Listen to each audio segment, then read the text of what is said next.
This is Grace 4, Part 3. We're on home plate. At least we're trying to get there. Run to home. This is our leadership class in the growth track course. We're answering the question, are you giving back? And this third part is about leading by serving. We've already talked about serving and your shape in the third base class, but we're going to reintroduce that and I'll explain a little bit why that is the case. A key question for this class is this: is there anything that if God told you to do it, you would honestly feel insulted, like such a task is beneath you? If so, what is it and why would you feel like that task is beneath you? For those of us who truly desire to have an impact, we have to serve. Jesus served his disciples. He washed their feet as he was leading them to wash other people's feet. Probably literally, but certainly figuratively. He was encouraging them to be a servant. He said, the servants are not greater than their masters. And if I, being your master, am willing to do this, then you ought to serve one another in this way. And so if we're going to be good leaders, we have to continually serve and serve well and serve humbly. So assuming that you already know your shape, remember the S stands for your spiritual gifts. The H stands for your heart, what you're burdened about, what you care about. The A stands for your abilities or your aptitudes, what you're good at naturally. The P stands for your personality. And the E in shape stands for or represents your experiences. So assuming that you already know your shape, and if you don't, then we need to fix that. Assuming you already know your shape and you have been serving in the church, I'm assuming that since you're now taking this home plate course and trying to move forward and onward, there are some other areas in the church that you could serve in. Now, listen to me carefully, even if only temporarily. I'm not saying that you should have so many irons in the fire that you put the fire out. But if you're going to lead, let's suppose that God's going to call you to be a missionary to some foreign land and help establish a church. Or maybe he's going to call you to help establish a church down the road from our church. Or maybe he's going to call you to be a pastor to plant a church or to pastor a church.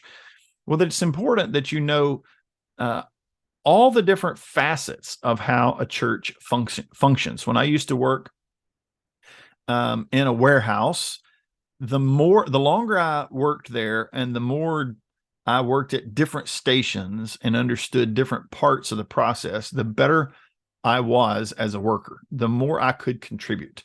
And so you may know your shape and you may be serving in the church, but there could be other areas that you should and could serve in, even if it's only temporarily. And I've listed some of the areas. Some of these are currently available. Some of them are filled up. Some of them we don't have going on at all right now. They're from the past, or they're just a vision for the future and possibilities. So you can serve in music. You can serve as an usher, hospitality in the nursery, children's church, Timothy time, AWANA, public prayer, Dorcas Ladies meetings, unless you're a dude, mission ministry, teen groups, nursing homes, prison ministry, camp ministry, vacation Bible school, the seasonal activities that we have that only happen once a year, depending on the season, the time of year, set up and take down, van bus pickup for those who need rides to church. You can use your phone to minister. Friendship is a ministry. Visiting, hosting, housing, security team. There are so many different areas of ministry. And if you're going to lead others into service, it's important that you kind of have a good feel for what the different areas of service are like and what kind of gifts work well in different areas of service. And you might be surprised if you work in the hospitality ministry, you may discover that the most talkative person in the church is not necessarily good at hospitality. Now they may be the best person in the whole church, but sometimes people who love to talk and are very outgoing, they can smother folks, or they can be talking so much to one person that they let a bunch of other people slip by. Whereas the shy person or the sort of bashful person is very non-threatening and is not busy talking to everyone, so they can focus on the new person, for example. That's what hospitality ministry is about.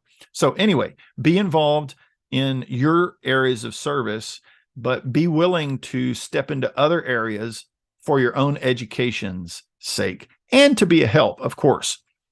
So here's what I'm saying. To be a good leader, it is helpful to get to know how various ministries function and to get to know the people and principles that are outside of your familiar territory.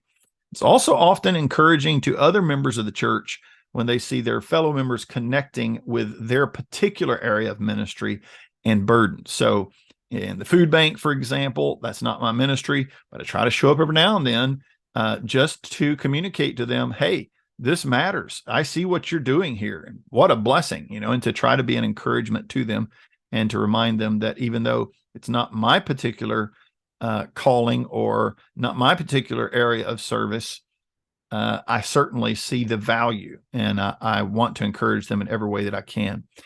So that's important. And of course, we should never outgrow simple service in whatever ways is currently needed most in the church. So things pop up and people need help with certain ministries, and it might not be our thing, but we can lend a hand and do what is necessary. And that is part of being a leader. If you want to be a leader in the church, you got to be willing to do lots of different things and kind of be a jack of all trades as much as possible, or at least contribute whenever things need to be done.